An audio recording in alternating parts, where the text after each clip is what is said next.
साथियों, जय हिंद, वंदे मातरम। स्वागत है आप सभी का सैनिक सुविधा पर। साथियों, आज आपके सामने मैं फिर से हाजिर हूँ एक नया वीडियो लेकर। आज के वीडियो में बात करूँगा OROP के एरियर के बारे में, और इसके अलावा हमारे पेंशनर से अमाउंट की रिकवरी की जा रही है उसके बारे में, और उसके अलावा कुछ और अन्य मुद्दे होंगे।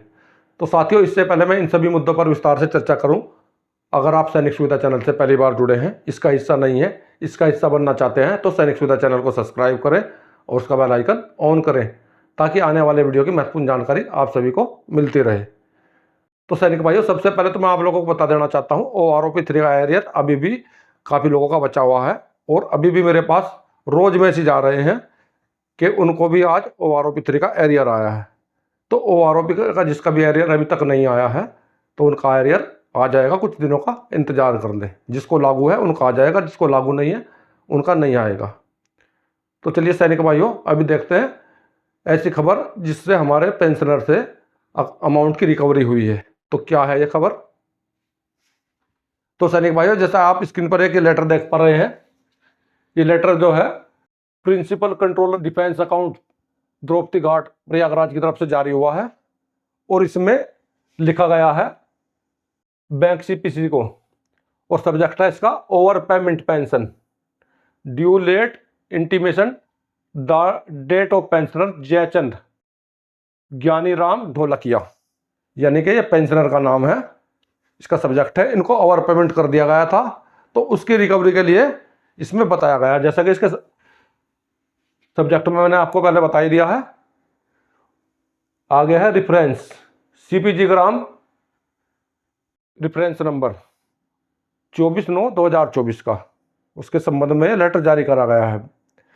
आगे दिया है with reference to above it is intimated that the above mention pensioner expired और 19/4/2024 event report death of pensioner report 28 May 2024 was approached. This monthly pension has been disbursed up to month of May 2024 per the record.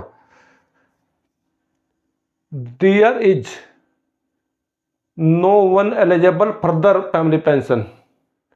The pension is being credited using RBI e-Kuber platform by RBI calculation. E-payment in RO Jaichand Gyani Ram Dholakia PPO number so and so bank account number. तो कुल इसमें यही बताया गया है, जो pensioner था उसकी मृत्यु हो चुकी थी, उसकी मृत्यु हुई है 19/4/2024 को, और उसकी रिपोर्ट जो करी गई है वो करी गई है मई 2024 में। तो इनको जो एक्स्ट्रा पेमेंट दे दिया गया है, जो 2 महीने का एक्स्ट्रा पेमेंट दिया गया है, उसकी रिकवरी इनसे की जाएगी। और दोस्तों, ये टेबल दी गई है बैंक के लिए कितने पैसे काटने हैं। इसमें मंथ दिया हुआ है, इसमें पेंशन दी हुई है, और इसमें जो DR बनता है वो दिया गया है, और इसमें जो DA का रेट था वो दिया गया है। जैसे 50% दिखा रहा है, इसमें टोटल ग्रोस है, इसमें CRP है, इसमें नेट है। तो जैसे इनकी 20/4/2024 से 30/4/2024 तक की जो पेंशन थी वो थी, इनकी पेंशन 9827 थी, DR इनका 913 रुपये बन रहा था 50% के हिसाब से, और ग्रोस टोटल था इनका 14,741, उनका CRP था 3931 रुपये। नेट पेंशन जो इनकी रिकवरी होनी है इस महीने की होती 10,809, अगले महीने की थी 26,800, DR था 13,400, और 50% के हिसाब से टोटल ग्रोस पेंशन थी 40,200, और इनका CRP था 10,720 रुपये। तो यहाँ पर टोटल रिकवरी होनी थी 29,480, कुल मिलाकर 40,289 रुपये की इनसे रिकवरी होनी थी। तो आगे इसके बारे में दिया है, please recover an amount of ₹40,289 from the bank account. दोस्तों, यहाँ पर कुछ मिटा हुआ है, event to the RBI bank account maintain below. ये प्रिंसिपल कंट्रोल डिफेंस अकाउंट है, उनका नंबर दिया हुआ है, ये अकाउंट नंबर है, और इनका IFSC कोड है, ये ब्रांच है। तो आगे दिया है, further kindly stand the line of confirmation this of is regarding reversion of amount after that it is also required to the remaining account balance amount to be nominee legal heir his joint account holder. और इसमें copy to, इसमें copy दी गई है pensioner को, इनको इसकी copy दी गई। तो इसमें यही इनका अमाउंट काटने के लिए बताया गया है, अमाउंट काट के और इनको खबर दी जाए जिसको इसमें कॉपी दी गई है।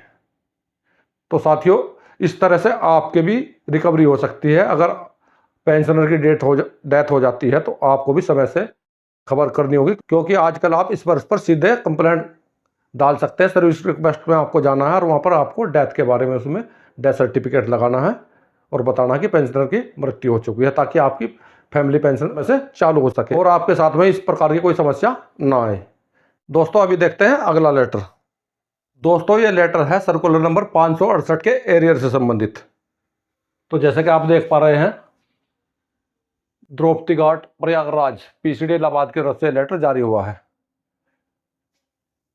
और ये इसका लेटर नंबर है और ये लिखा गया है श्री धनंजय मार्कंड राय, वासुदेव, गुजरात। सब्जेक्ट है payment of arrear pension as per this office circular number 568 date 13/10/2016, PPO number 100 and 100 जो भी इनका पीपीओ नंबर था, and ePPO number, saving bank account number और स्पर्श पीपीओ नंबर इसमें दिया हुआ है।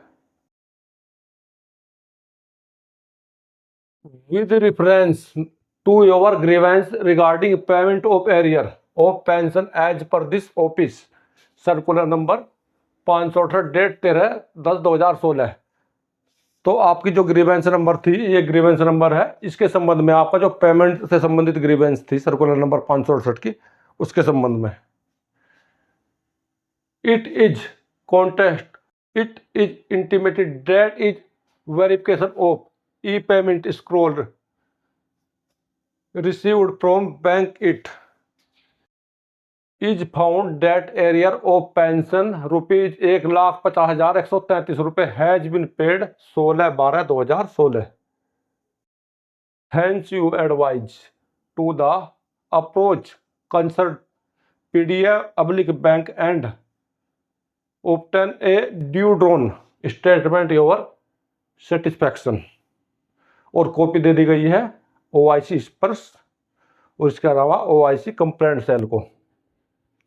तो इसमें यही बताया गया है इनको जो कि आपको इसका एरियर दे दिया गया है, एरियर दे दिया गया है 1,50,153 रुपये 16/12/2016 को। और अपनी अधिक जानकारी के लिए, अपनी संतुष्टि के लिए आप ड्रॉन स्टेटमेंट निकलवा सकते हैं और वहाँ से चेक करवा सकते हैं। तो दोस्तों, ये सर्कुलर नंबर 568 क्या था? सर्कुलर नंबर 568 ये था जो छठा पे कमीशन आया था 1 जनवरी 2006 को। तो 1 जनवरी 2006 से पहले जो आपको पेंशन मिलती थी 33 साल के हिसाब से मिलती थी, यानी कि आपकी 33 साल की सर्विस गुणा आपने जितनी सर्विस की है उसके एवरेज को निकाल कर की जाती थी। इसमें जो 33 साल नौकरी करता था, ज़्यादा नौकरी करता था उसको बहुत फायदा था और जो कम नौकरी करता था उसको नुकसान था। लेकिन 2006 के बाद में इस रूल को ख़त्म कर दिया गया, यानी कि डीलिंकिंग कर दिया गया। 33 साल वाली जो रूल था इसको डीलिंक कर दिया है और जो आपकी लास्ट आपकी सैलरी थी उसका 50% के हिसाब से आपकी पेंशन कर दी गई है।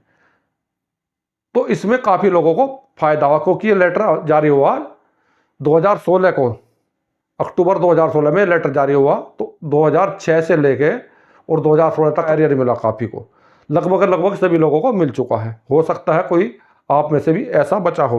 और साथियों, मेरे पास रोज़ 1-2 इस प्रकार का मैसेज आता है कि सर हमें सर्कुलर नंबर 568 का एरियर नहीं मिला है।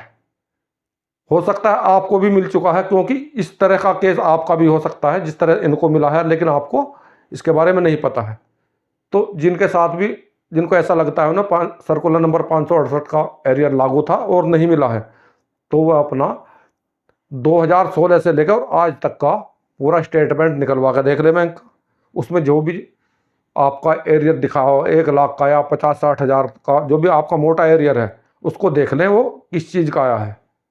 क्योंकि लगभग आपका एरियर जो आया होगा वो 2016 या 17 या 18 के आसपास ही आया होगा।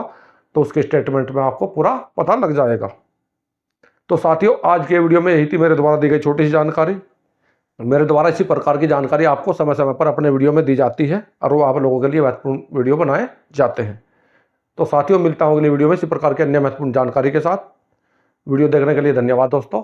जय हिंद, वंदे मातरम।